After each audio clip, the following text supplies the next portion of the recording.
Bonjour à toutes et à tous. Je vous propose d'attendre quelques secondes encore avant de commencer, laisser aux personnes le temps de se connecter.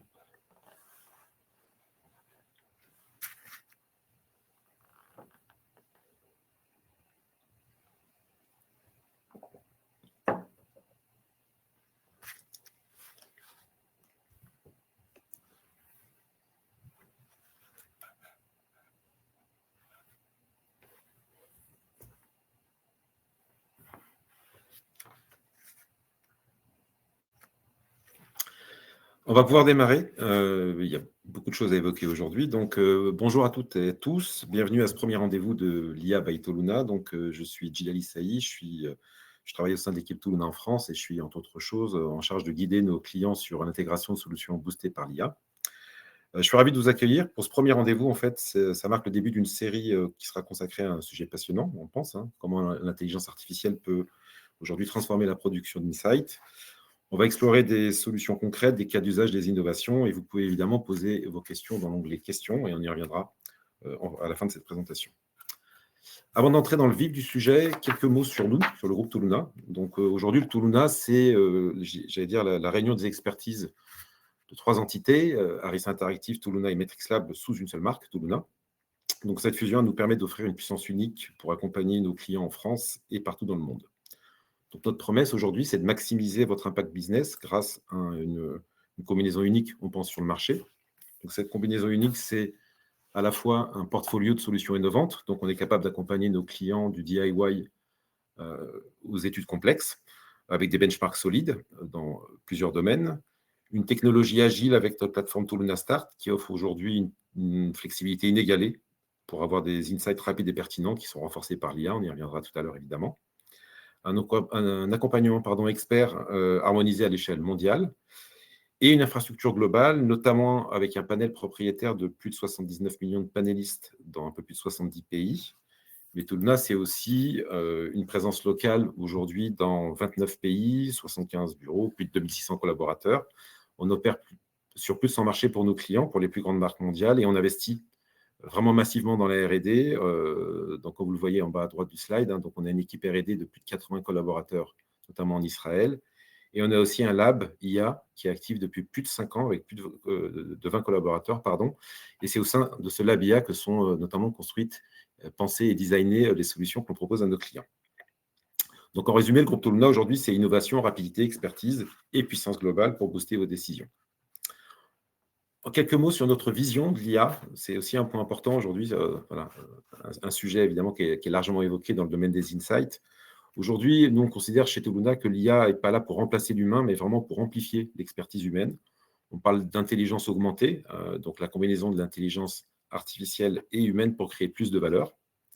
Donc Toluna, finalement, c'est un acteur global des études de marché qui intègre, où et quand ça fait sens, des solutions boostées par l'intelligence artificielle, mais avec de l'expertise humaine pour créer, designer, piloter, tester et décider. Et d'ailleurs, à ce sujet, toutes nos solutions, toutes les approches qui sont boostées par l'IA, et notamment celles qu'on va vous présenter un peu plus tard dans cette présentation, ont été testées et validées avec nos clients. Donc l'objectif, c'est de vous faire découvrir, créer, comprendre, prévoir et prendre des décisions toujours plus éclairées. Voilà. Donc voyons maintenant comment cette vision se traduit en solutions concrètes. Aujourd'hui, l'IA chez Toluna, c'est un moteur de connaissances augmentées avec une démarche qui est articulée autour de 3 piliers. Amplifier, donc comment est-ce que l'IA peut aider à augmenter la capacité d'analyse et la richesse des insights, dépasser, franchir les limites des approches traditionnelles et transformer, pour le coup, réinventer les études ou les protocoles pour être plus intelligents et plus impactants. L'ADN du groupe Toluna, c'est aussi une démarche qualité holistique. Et aujourd'hui, au-delà de notre panel propriétaire dont je parlais tout à l'heure, c'est aussi une démarche qualité qui s'applique sur notamment les personnages synthétiques, et on y reviendra un peu plus tard dans cette présentation également. Alors, durant ce webinaire, par manque de temps, il nous faudrait, je pense, au moins 2 bonnes heures pour aujourd'hui vous présenter l'ensemble de nos solutions qu'on a boostées avec de l'IA.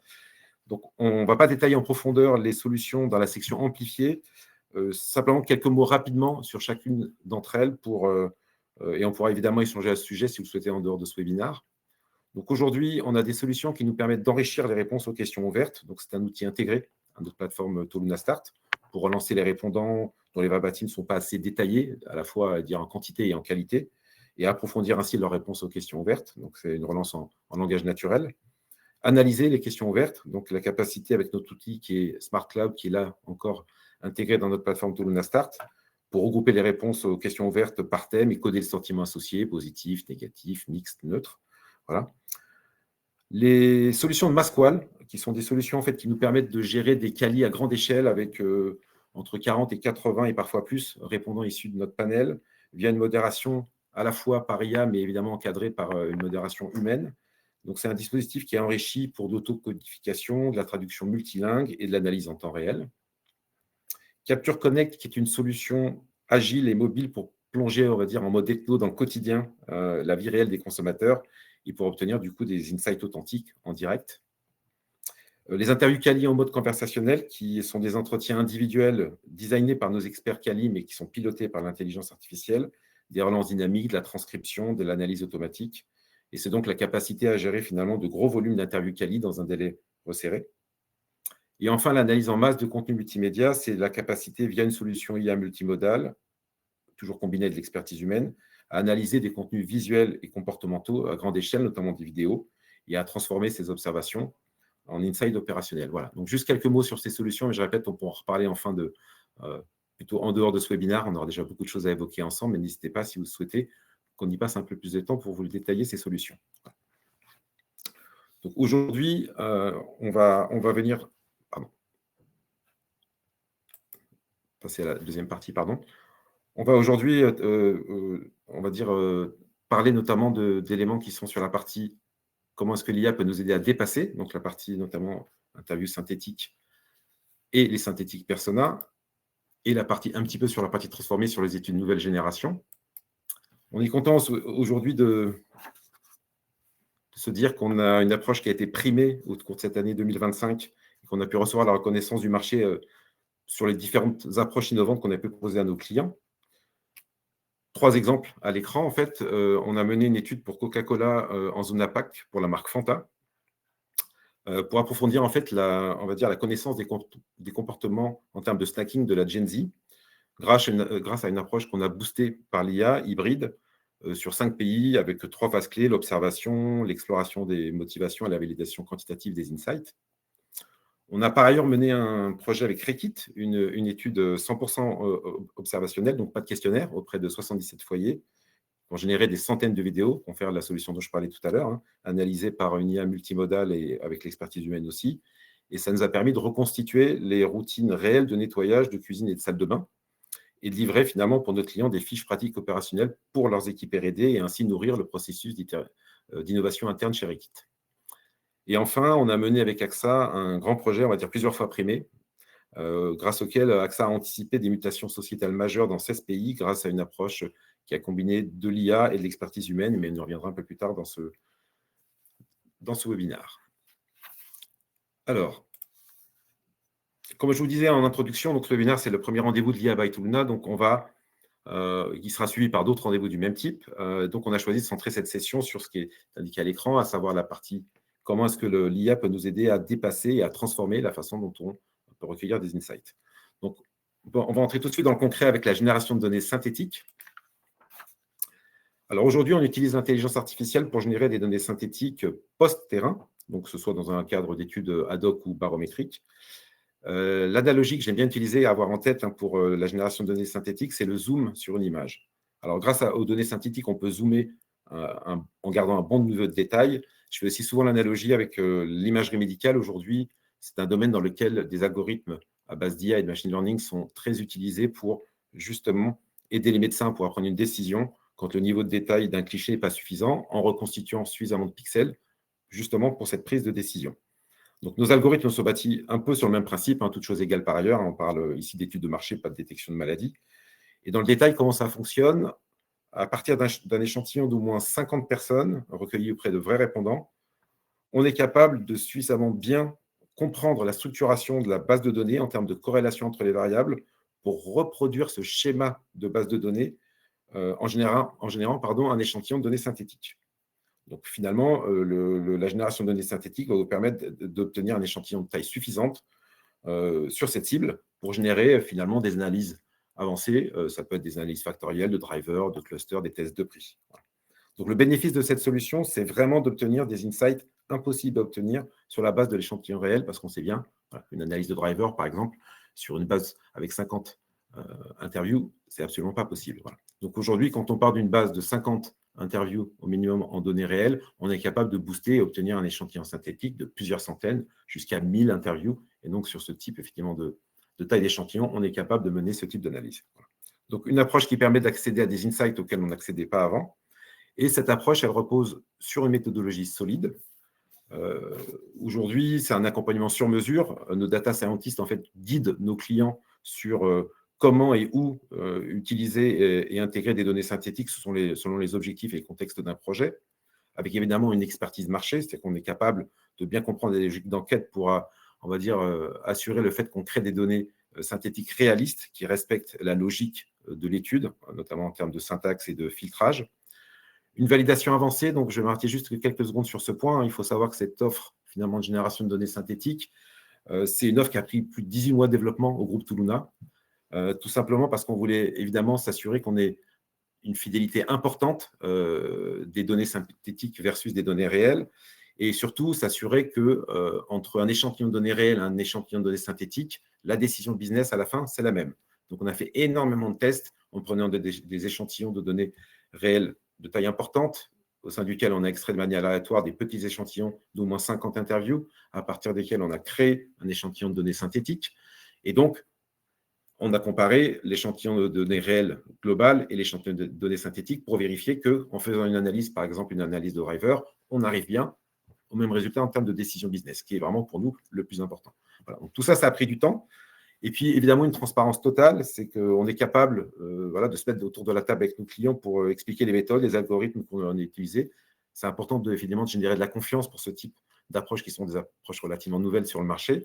Et donc, si vous êtes intéressé, sachez que certains de nos clients l'ont fait, nous l'ont demandé, vous pouvez être mis en contact avec nos data scientists aux États-Unis et ailleurs et avoir des discussions sur, quand même relativement très poussées, techniquement parlant, sur les algorithmes et la façon dont tu utilises ces algorithmes pour ce type d'études. Voilà. Donc, pour aller maintenant, j'allais dire juste un peu plus loin, on va voir un exemple concret d'application de ce type de méthode. Donc, pour un tracker de marque, notre client cherchait à mieux comprendre une cible vraiment ultra premium. Donc, vous l'avez à l'écran, hein, moins de 3% d'incidence sur 3 marchés différents en Europe. Donc, à la fois une niche, une cible, niche, mais vraiment stratégique, hyper importante, car ultra premium. Et donc, l'objectif du client, c'était de comprendre quels sont les critères clés qui influencent leur choix de marque et qu'est-ce qui rend une marque, finalement, particulièrement désirable à leurs yeux. Voilà, donc, aujourd'hui, avec une incidence de ce type-là, c'est très difficile en données réelles d'avoir un échantillon de taille suffisante pour mener ce type d'analyse. Donc, en fait, avec Harmonize Boost, on a été capable de générer une base d'interviews synthétique sur la cible étudiée à partir d'un échantillon réel de 50 personnes, qui a déjà été pas facile à obtenir. On a réalisé une analyse de driver sur la base des interviews synthétiques pour déterminer les critères clés attendus par rapport aux questions business du client. Et évidemment, on a mis ça en perspective avec les autres résultats de l'étude et c'était extrêmement cohérent. Voilà. Donc, c'est vraiment quelque chose qui a permis aux clients d'accéder à des insights auxquels ils ne pouvaient pas accéder sur la seule base des interviews réelles recueillies et pour le coup, donc des nouveaux insights jamais eu avant sur une cible très stratégique pour ce client. Donc, voilà pour ce business case. Je regarde juste le timing, comme je suis très bavard pour être sûr que je suis dans les temps. Et pour aller encore un peu plus loin, on a développé une approche de création et d'utilisation de personas synthétiques dont on va parler maintenant. Alors, la persona synthétique, c'est aussi un sujet dont on parle beaucoup sur le marché aujourd'hui. Quelques mots déjà un peu généraux avant d'entrer vraiment dans le détail des types d'applications que l'on a aujourd'hui. Aujourd'hui, donc on crée des personas synthétiques pour simuler des comportements humains avec une cohérence, mais sur plein de facteurs, hein, donc social, culturel et émotionnel. Et donc, pour créer ces profils, aujourd'hui, on a des fondations solides, mais qui sont différentes selon le type d'études ou d'approche que l'on souhaite mener avec les personas synthétiques en question. Donc, une approche plutôt de type quali, on construit d'abord avec de la connaissance marché, de la recherche documentaire et de l'expertise humaine. Et pour une approche quanti, on construit d'abord ces personas à partir de données réelles et anonymisées. Et notamment, comme c'est le cas pour nous, pour le groupe Touluna, à partir de notre panel. Dans les deux cas, on a des profils qui sont ensuite, après cette première phase, enrichis par des dimensions psychographiques et comportementales. Et donc, grâce à ça, on est ensuite capable de faire deux types d'approches, on va dire, ce qu'on va appeler une exploration qualitative, et des études quantitatives. Donc, une exploration qualitative, ce sont des personnages synthétiques. Finalement, on revient aux fondamentaux, j'allais dire, aux basiques des problématiques d'exploration qualitative ou d'études quantitatives. Donc, une exploration plutôt de type quali pour explorer, comprendre, via des discussions de groupe et ou des entretiens individuels avec les personas. Donc, ces sessions, elles sont guidées par des briefs qui sont conçus, nourris, enrichis par des experts, des humains, et elles transforment finalement des verbatims en des récits des personas qui sont profonds, qui sont très nuancés et qui sont analysés évidemment par des experts humains. Les études quantitatives, on est plutôt sur des personnages synthétiques pour mesurer et accélérer la prise de décision. Et donc, ça permet une collecte finalement de données à grande échelle, plus rapide et plus sûre. Alors, on va entrer dans le détail maintenant finalement des personnages synthétiques, notamment en exploration qualitative. Quelques mots sur, parce qu'on sait que c'est un sujet aussi qui est très évoqué sur le marché.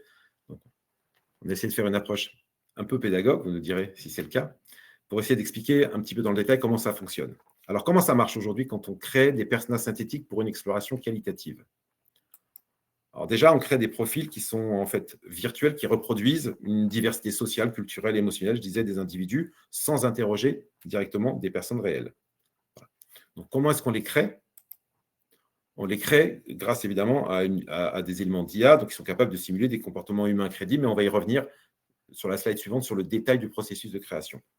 Qu'est-ce qu'on en fait finalement de ces personas?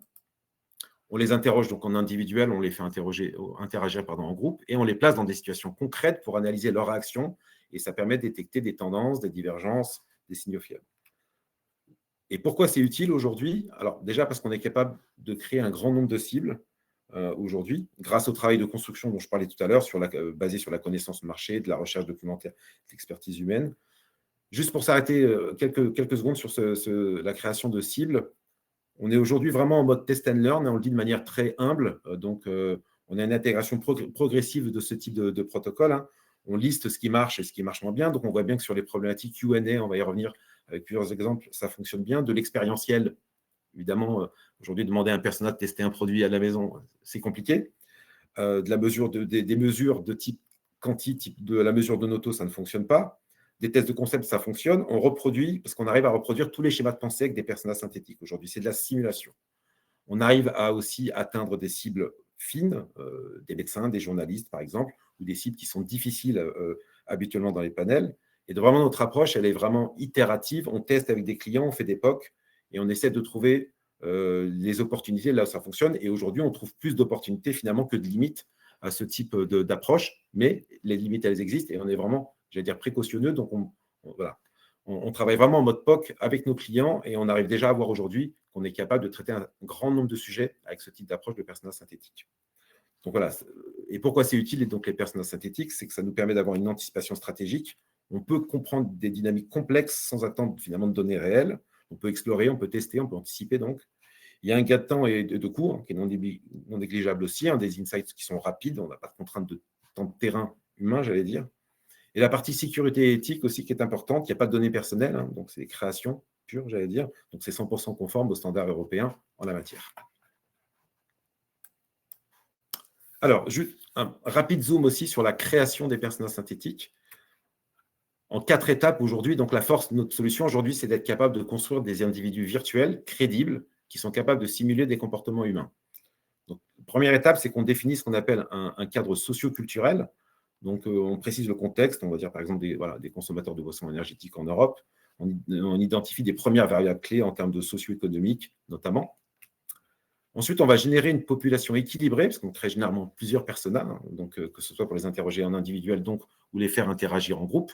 Et donc, on aime bien le terme un peu de micro-société qu'on crée virtuelle, mais réaliste. Donc voilà, donc avec des données démographiques, mais aussi, je disais tout à l'heure, des traits psychographiques, des valeurs, des attitudes, des références culturelles. Il y a une phase de calibrage qui est très importante, évidemment. Donc, on enrichit les personas avec des sources fiables pour en créer des logiques sociales et culturelles qui sont indispensables dans une interrogation pour bien comprendre des attitudes, des motivations, des usages, etc. Donc, des études académiques, des articles, de la littérature. Donc, on enrichit, et évidemment, donc, on est capable, et on le fait avec nos clients, de nourrir les profils de ces personas avec des informations issues de notre expertise, de notre connaissance marché, de corpus issus de desk research si besoin, et avec nos clients de corpus interne. Donc, on travaille aussi avec nos clients pour extraire du corpus interne de chez nos clients les éléments qui vont être utiles, intéressants et parfois même indispensables pour la création de personas. Et enfin, le dernier point, c'est d'intégrer une espèce de logique cognitive, on va dire, et émotionnelle. Donc, être sûr d'avoir une logique qui permette de comprendre comment le persona résonne et qu'il ait un registre émotionnel pour simuler de l'enthousiasme, de la colère, de la curiosité, du scepticisme, par exemple. Voilà. Donc, voyons maintenant un cas concret d'utilisation de personas synthétiques dans le cadre d'une exploration qualitative. Donc, on a mené récemment avec un client un projet pour un acteur des spiritueux. Donc, acteur avec qui on avait, un petit peu avant, j'allais dire, mené une UNA qu'on pourrait qualifier de traditionnelle.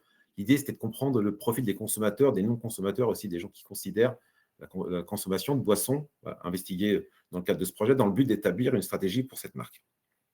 Donc, on avait déjà fait une UNA, on va dire, plus classique, et donc, on a fait un projet avec un protocole innovant en 2 étapes. Une première étape de desk research assistée par l'IA.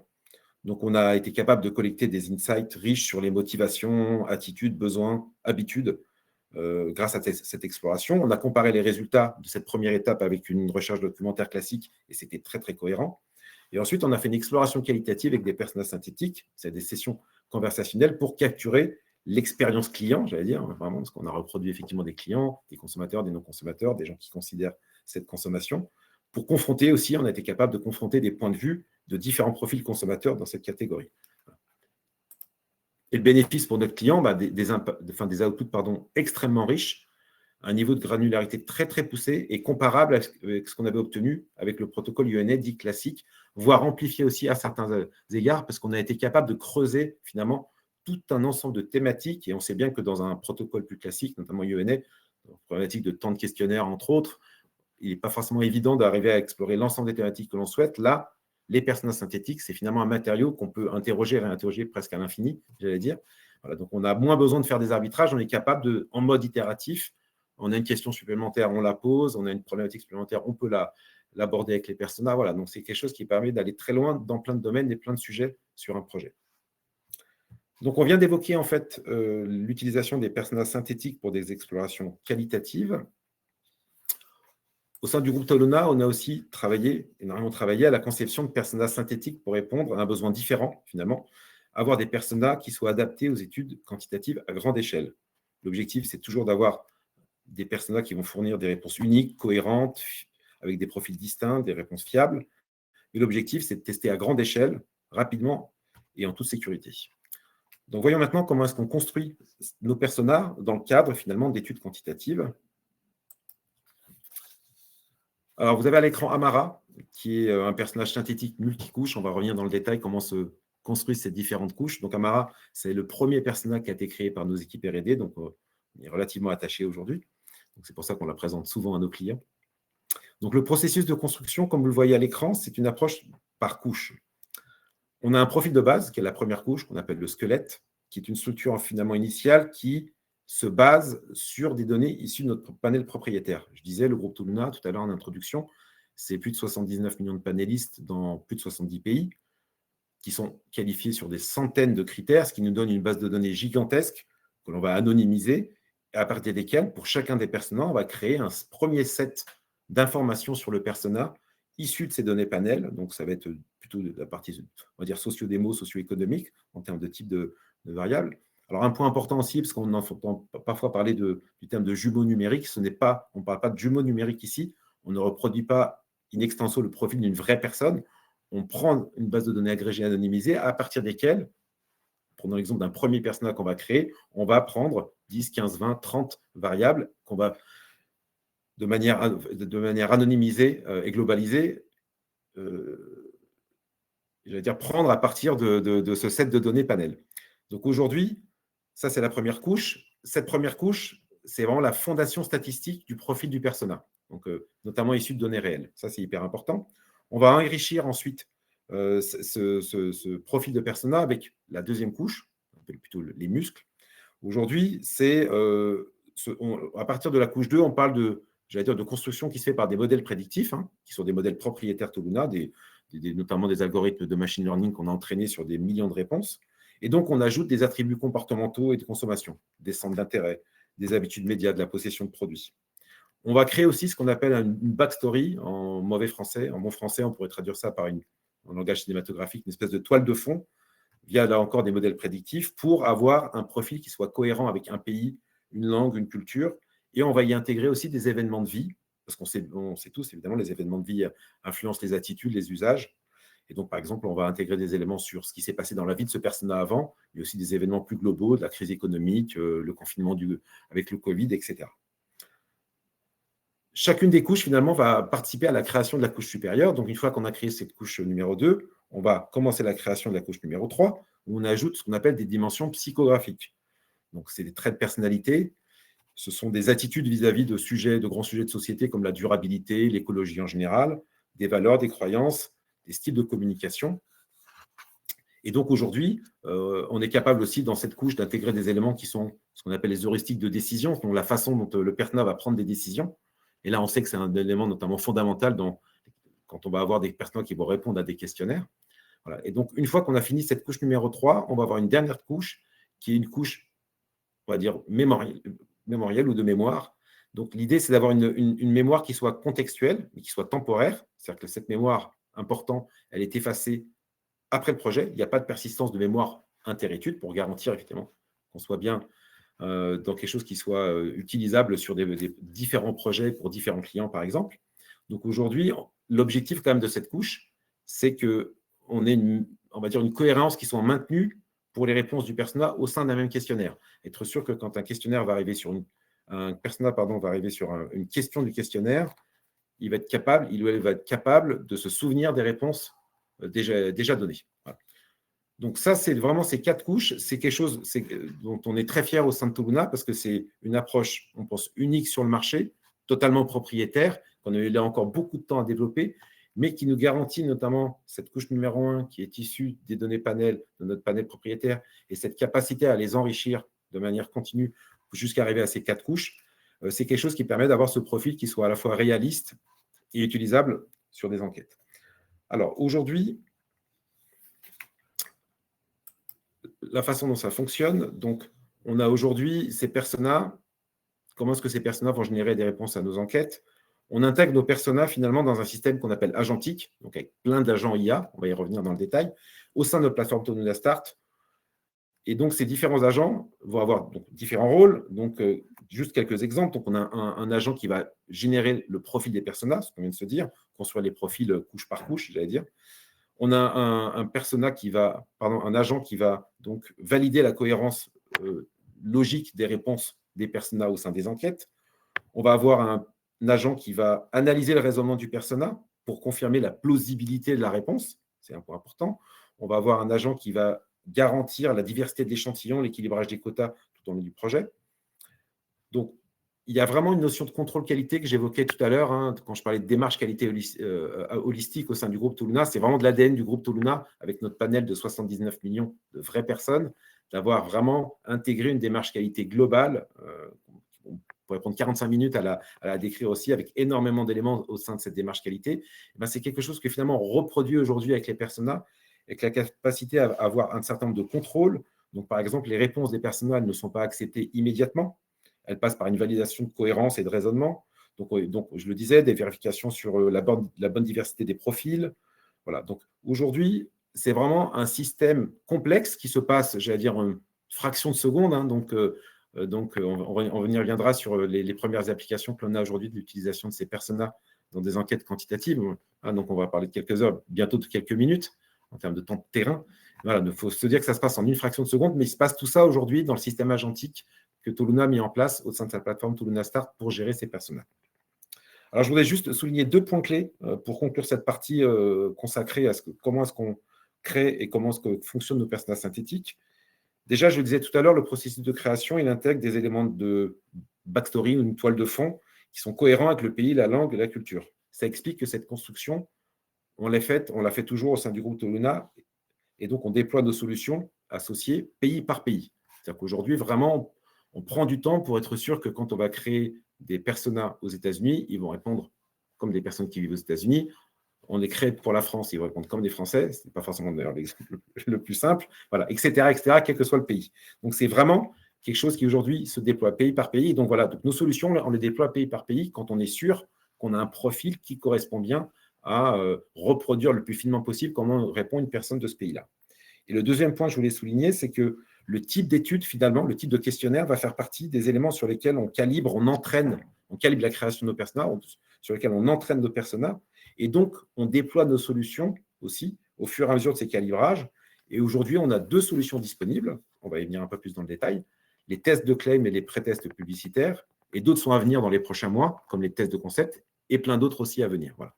Donc, passons maintenant aux applications concrètes. Je fais aussi une vérification de timing, il est déjà 11h31. Alors, première application concrète, les tests de claim. Aujourd'hui, les tests de claim, on propose à nos clients des tests de claim qui sont 100% basés sur des personas synthétiques. Donc, cette solution est aujourd'hui disponible dans 13 pays et en cours d'implémentation dans 8 autres. Donc, vous pouvez tester des images, des idées, des messages et des caractéristiques de produits, des services, par exemple. Donc, c'est 100% basé sur des personas synthétiques pour tester finalement plus de claims en moins de temps, une confidentialité totale, pas de fuite possible, pas de risque concurrentiel, une qualité garantie parce que pas de fatigue, pas de fraude, une attention constante finalement des personas sur l'enquête, et des résultats qui sont comparables à ceux obtenus avec des répondants humains. Donc, on a fait énormément de tests, donc des corrélations qui vont jusqu'à plus de 80%. On a mené des tests dans chacun des pays concernés. Je le disais tout à l'heure, quand on déploie, c'est qu'on est sûr effectivement de la fiabilité des résultats. Donc, on a testé sur de nombreuses catégories, en testant différents attributs, différentes dimensions de choix. Donc, en clair, cette solution, elle est plus rapide, elle est plus sûre, elle est plus fiable pour tester tous vos claims. La deuxième application, c'est ActInstant AI, qui est, on pense, une réinvention finalement des pré-tests créatifs. Pour créer finalement cette solution, on a capitalisé sur plus de 25 ans d'expertise au sein du groupe Toluna, avec toutes les entités, j'allais dire, plus de 35 000 campagnes qu'on a évaluées pour nos clients. Et donc, grâce à cette nouvelle solution, on peut tester vos idées, vos territoires, vos formats avec une précision inédite. En gros, c'est une nouvelle génération de tests créatifs qui sont plus agiles et plus intelligents. Donc, on va voir un petit peu dans le détail ce que recouvre cette solution. Aujourd'hui, cette solution ActInstant AI, c'est une prédiction fiable, validée de la performance publicitaire avec des benchmarks spécifiques par format. Donc, voilà les différents formats qui existent aujourd'hui. Et on a jusqu'à 90% de corrélation entre des résultats obtenus avec des personas synthétiques et versus des consommateurs réels. Donc, des études qui sont jusqu'à 20 fois plus rapides que des tests traditionnels. Aujourd'hui, les résultats sont en 4 heures et bientôt, ce sera quelques minutes. Des diagnostics qui sont intégrés avec 9 KPI clés pour comprendre le pourquoi tel format, par exemple, telle déclinaison fonctionne mieux que telle autre. Et l'objectif, on a créé vraiment cette offre pour permettre à nos clients de tester tous les assets. On sait aujourd'hui, quand on discute avec nos clients, que nos clients n'ont pas le temps de tout tester pour des raisons de coût et de délai. Et cette offre, elle est là pour justement permettre à nos clients de tout tester, finalement, pour ne mettre sur le marché que les plus performants. Alors, comment ça se passe un pré-test ActInstant AI? Finalement, c'est très simple, il y a 4 étapes. Vous téléchargez vos créations dans Toluna Start, le questionnaire est automatiquement généré et les personas commencent l'évaluation, dans cet exemple avec 200 personas. Et donc, les personas vont évaluer les créations publicitaires sur 7 KPI plus l'émergence et l'impact. Et donc, aujourd'hui, en 4 heures et bientôt en quelques minutes, vous recevez les scores prédictifs et le rapport d'analyse. Un petit zoom, enfin plutôt 2 petits zooms sur 2 points, c'est des questions qu'on nous pose souvent sur finalement, quand on parle de pré-test, comment est-ce que les personas voient les publicités. Alors, c'est intéressant parce que nos personas sont capables de voir, entre guillemets, et d'entendre et de réagir à des stimuli dynamiques comme les publicités télé ou digitales. Ce qui est important de dire ici, c'est que pour cette offre ActInstant AI, la mémoire, elle est réinitialisée entre chaque publicité testée par les personas. Donc, en détail, nos personas ils sont exposés à ce qui est dit, donc une transcription complète de la publicité, image par image, tout ce qui est dit, donc la narration, les éléments textuels. Ils sont exposés à ce qui est montré, donc une description visuelle, image par image, des actions, des personnes, de tous les éléments visuels. Et enfin, comment c'est montré. Ça, donc notamment les détails stylistiques, le ton, les éléments cinématographiques, la couleur, le mouvement. Donc, en résumé, on les expose à la manière dont l'histoire est racontée en partageant ce qu'on appelle les indices visuels et émotionnels qui influencent, on le sait, la perception. Mais au-delà de ça, on sait aussi que, comme les vraies personnes, finalement, les personas ne retiennent pas chaque détail de ce qu'ils voient, entre guillemets. Ce qu'on a essayé de faire en créant ces personas, finalement, pour répondre à des enquêtes quantitatives et notamment ces pré-tests, c'est de reproduire le comportement des humains. Nous, on sait que quand on regarde une publicité, on n'absorbe pas chaque détail, on se concentre sur ce qui nous semble pertinent. Et donc, pour reproduire ce comportement naturel, on a développé une approche qui permet aux personas de traiter les publicités comme le feraient les humains. Donc, chaque persona se focalise uniquement sur les éléments de la publicité qui sont en adéquation avec son profil, ses intérêts, ses préférences, ses comportements. On reproduit finalement cette attention sélective qu'on a tous en tant qu'être humain lorsqu'on regarde une publicité. Et ce qu'on a créé, ce qu'on pense unique aujourd'hui sur le marché, c'est un système capable de décoder la manière dont les publicités sont perçues, traitées, pour fournir une compréhension profonde qui est vraiment inspirée du comportement humain. Et c'est ce qui alimente nos insights prédictifs et c'est ce qui explique aussi, évidemment, la puissance d'Instant AI. Alors, Instant AI, c'est une solution qu'on a lancée sur le marché il y a maintenant quelques semaines et on est très heureux de l'accueil qui lui a été réservé, j'allais dire, un peu partout dans le monde. On a déjà de nombreux projets en cours et sachez par exemple que notre premier client, c'est Meta aux États-Unis et je pense que voilà, je pense que ça situe le degré d'avancement de cette solution. Il nous reste un petit peu moins de 10 minutes, c'est parfait parce que je vais entrer dans la dernière partie de cette présentation qui est comment l'IA peut aider à renforcer complètement des protocoles d'études tout en restant dans le cadre que j'ai précisé dès le début et plusieurs fois pendant cette présentation. C'est une intelligence augmentée pour créer plus de valeur. Alors, ce qu'on appelle les études nouvelle génération boostées par l'IA, l'idée, c'est de se dire que les solutions boostées par l'IA nous permettent de repenser des protocoles d'études en mettant en place des approches modulaires, et je vais détailler un exemple ici et l'illustrer ensuite avec un projet. Donc, on est capable aujourd'hui, quand on lance une étude, une réflexion avec un client, notamment assez exploratoire, de travailler en plusieurs phases, de manière modulaire, je disais, avec une première phase qui est plutôt une phase de type desk research augmenté, donc avec des outils d'IA qui peuvent jouer le rôle de consultant virtuel. L'idée, c'est qu'on est capable d'analyser un très, très large corpus de données pour identifier des enjeux, des signaux faibles, des opportunités business et avoir suffisamment d'éléments pour nourrir la création de personas qui seront, le fait de nourrir et cette création qui sera évidemment complétée avec le corpus interne de nos clients, des études, des documents marchés, des documents spécifiques à nos clients. Et à l'issue de cette première phase, donc, on est capable de créer des personas très détaillés avec un profil très précis. Et donc, on a la capacité à mener des entretiens individuels ou des discussions de groupe avec des personas synthétiques, confère ce que je disais tout à l'heure, pour une exploration rapide, réaliste, et si on le souhaite, multiculturelle, si besoin, des attentes consommateurs. On est capable de faire aujourd'hui des discussions de groupe avec des personas synthétiques, chacun venant d'un pays différent. Voilà, ce qui est compliqué à faire dans la vraie vie, j'allais dire. Et une dernière étape dans ce type de protocole qui est une phase de validation des éléments recueillis et construits lors des phases précédentes auprès de vrais consommateurs. Donc évidemment, pour tout ça, on utilise plein de choses. Nos expertises à la fois méthodologiques et sectorielles, notre connaissance des enjeux de nos clients, et puis notre expertise des outils IA, notamment le prompting, qui est une vraie science aujourd'hui, mais pas que. Donc l'illustration de ce type d'approche, c'est un projet dont j'ai parlé tout à l'heure, dont on est très fiers, avec 4 trophées marketing, insight et conseils en 2025, donc un projet pour AXA. Avec un challenge pour AXA, c'était de comprendre les défis liés au vieillissement de la population et les opportunités finalement business associées. Donc le challenge, c'était d'identifier les différences entre les pays. On va y revenir, il y avait 16 pays dans le scope de ce projet pour AXA. Comprendre les écarts générationnels, anticiper des nouveaux besoins et évidemment adapter les messages, les offres pour AXA.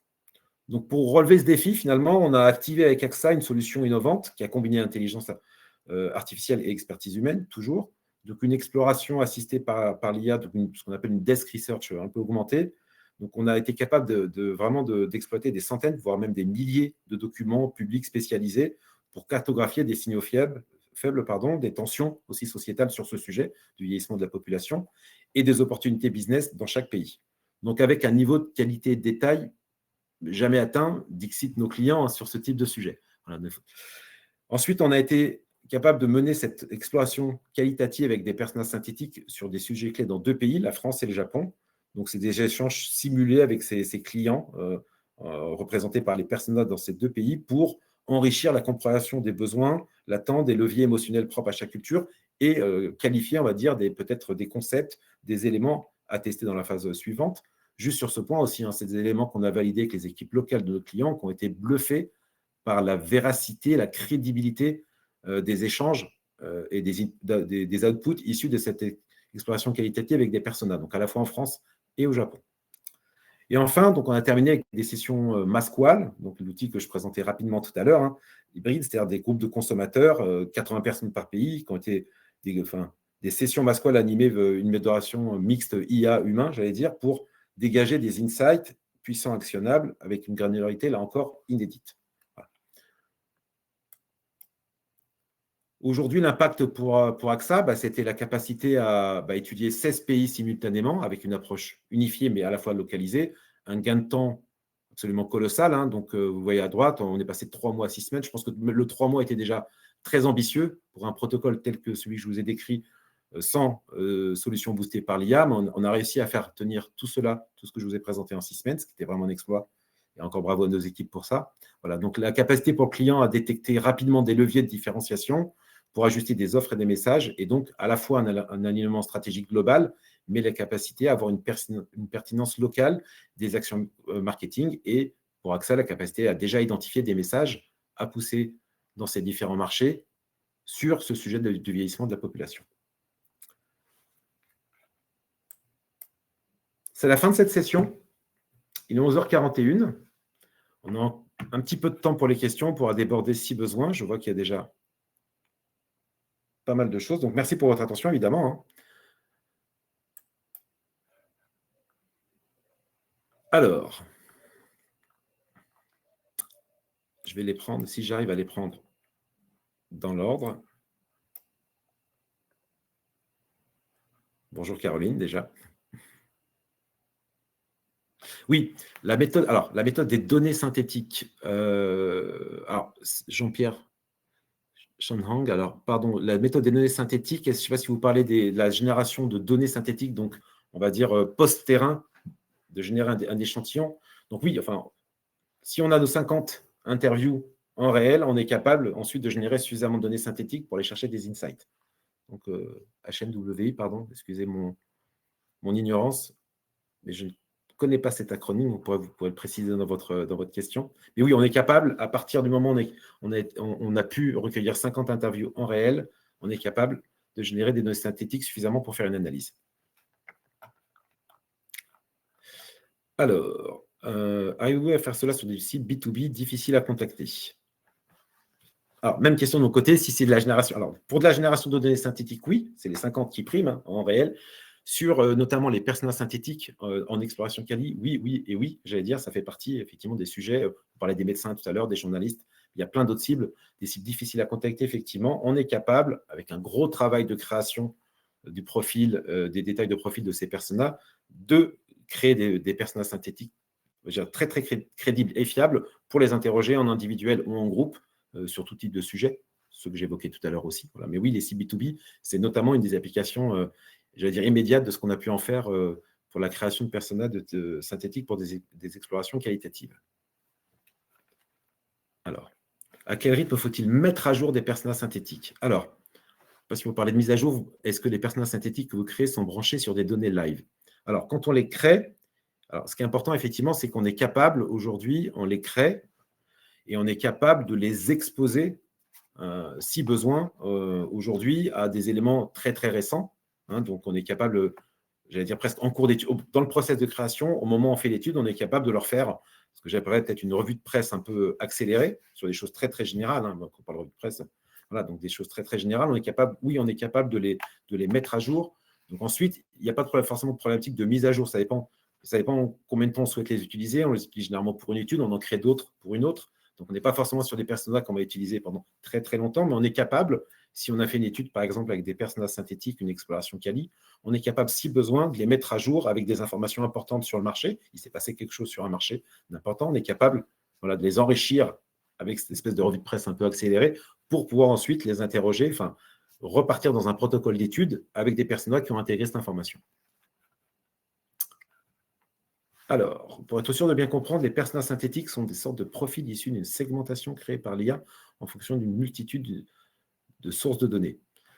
On peut le dire comme ça aujourd'hui, effectivement, plus qu'une segmentation, c'est à la fois, je répète ce que je disais tout à l'heure, hein, c'est à la fois les personnages synthétiques sont créés à partir déjà des éléments qu'on fournit en termes de connaissances, d'expertise, comment est-ce qu'on souhaite cadrer.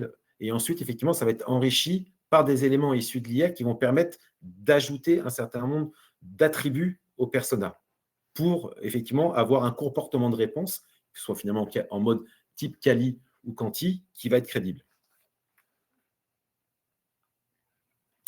On parle de combien de personnages synthétiques créés par Toluna? Alors, on a fait un communiqué de presse il n'y a pas si longtemps que ça. On a dit qu'on avait atteint le chiffre symbolique de 1 million de personas. Donc, je vous le disais tout à l'heure, quand on crée, alors en Kali, on en crée autant qu'il le faut sur les études, mais si on prend l'exemple sur la partie quantitative, on a déjà créé plus d'1 million de personas quand on cumule finalement tous les personas qu'on a créés et qui répondent à chacune des enquêtes de nos clients.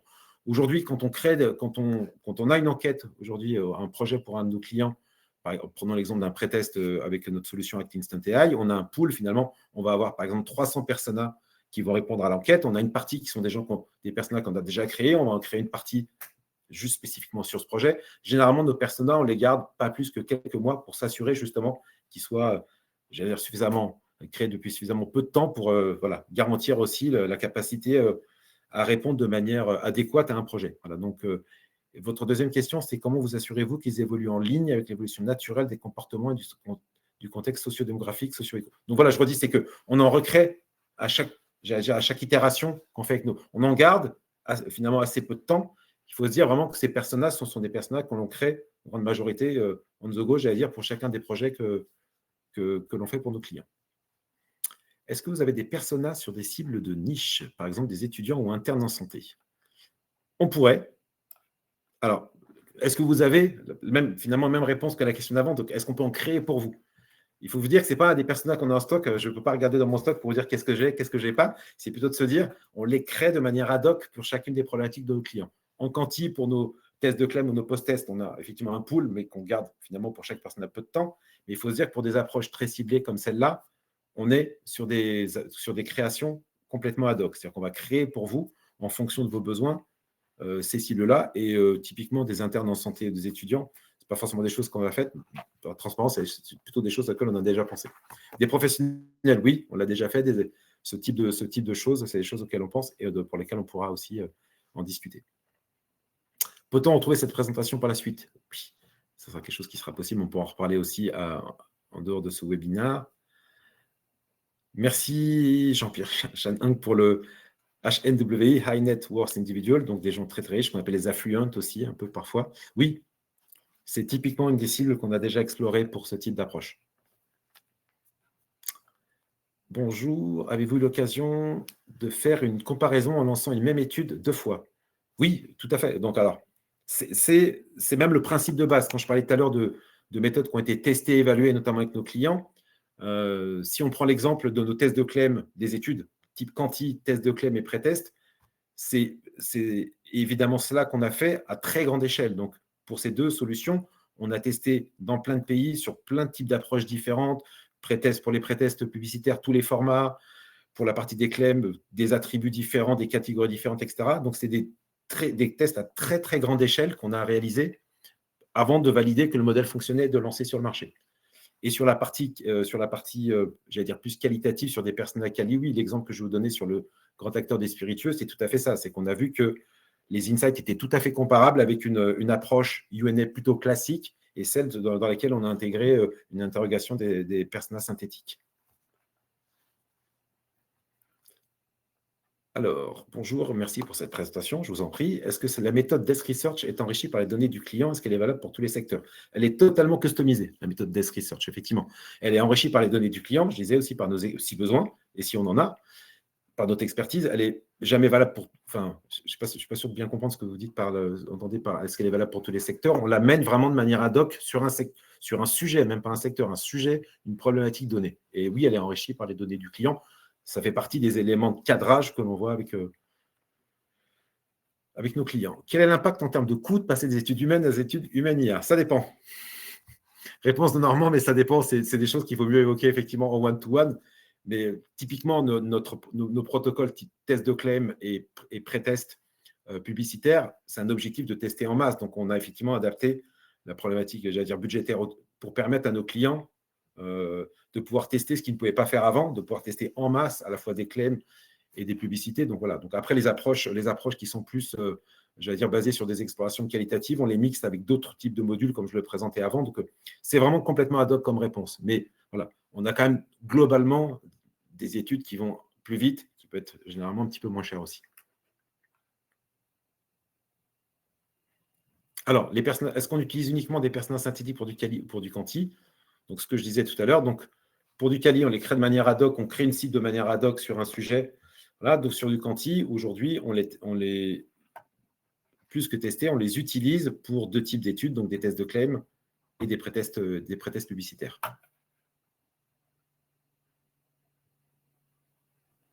D'où viennent vos corpus de données pour enrichir les profils synthétiques?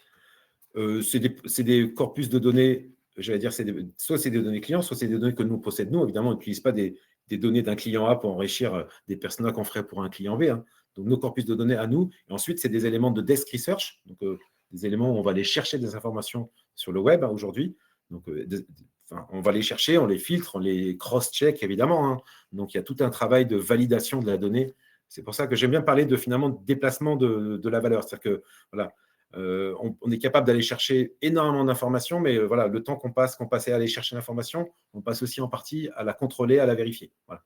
Donc, pour répondre à cette question, alors, je regarde l'heure aussi parce que je vois qu'il y a énormément de questions. Donc, on n'est pas limité par le temps, par la session, j'allais dire techniquement parlant, mais on va peut-être prendre encore quelques questions, puis on pourra peut-être les reprendre aussi en one-to-one, j'allais dire. Alors, combien coûte la création de personas synthétiques basées sur des données d'études clients? Combien de temps faut-il pour créer un persona sur la base d'un corpus externe? Bon, ça, c'est des discussions qu'il faut qu'on ait très clairement en one-to-one pour Thomas, qui a posé la question. Donc, avec grand plaisir pour échanger sur le sujet. Merci, Caroline, pour ton feedback. Est-ce que ces outils permettent de faire baisser le coût des études traditionnelles? Oui.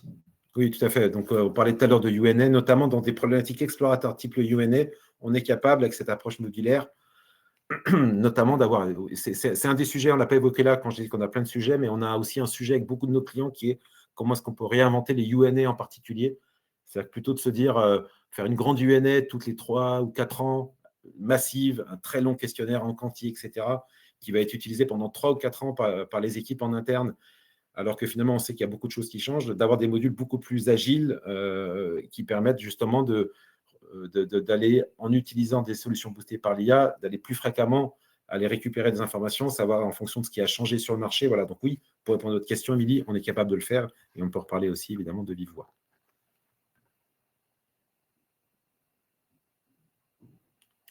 Je ne sais pas s'il y a encore d'autres questions, mais je crois qu'on va peut-être s'arrêter là. Il est déjà 11h53. Merci de votre écoute. Merci de toutes ces questions. J'espère que cette session vous a été utile. Donc, n'hésitez pas à nous contacter hein, si vous souhaitez tester une de ces approches, découvrir comment elles peuvent transformer vos études. Donc, je vous souhaite une belle journée, un bon week-end et je vous dis à très bientôt pour un nouveau webinaire l'IA by Toluna. Au revoir.